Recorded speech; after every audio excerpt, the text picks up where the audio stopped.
নারী সাফের সেমিফাইনালে কাল নেপালের মুখোমুখি হবে বাংলাদেশ। তার আগে দলে শোকের আবহ।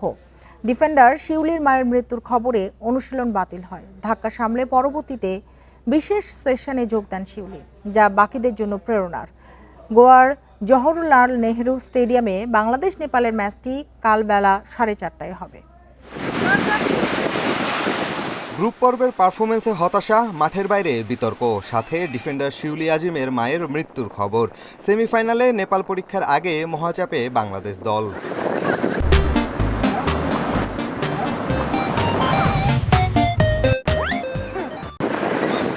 পেশাদার বলেই আবেগে নিয়ন্ত্রণ টানতে হয়, শোককে শক্তিতে পরিণত করার মন্ত্রে এগোনোই চ্যাম্পিয়নের কাজ।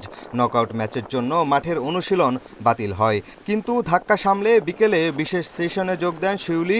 বাকিরাও তাতে মনোবল ফিরে পায়।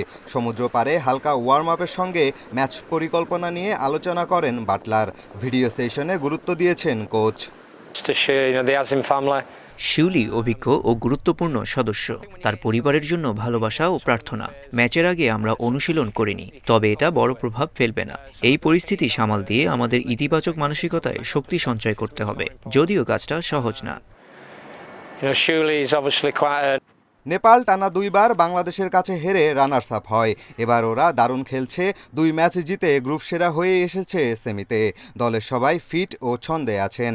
বাংলাদেশকে বিদায় করে প্রতিশোধ নিতে চায় নেপালের মেয়েরা, তবে বাটলারের দল জয়ের জন্যই মাঠে নামবে।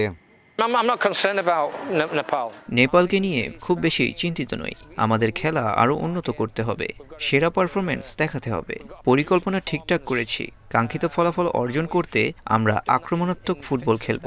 জেতার জন্য যা দরকার সবই করব। হ্যাট্রিক শিরোপার মিশনে এলোমেলো বাংলাদেশ। মালদ্বীপের বিপক্ষে জিতলেও গ্রুপ পর্বে হেরেছে ভারতের কাছে।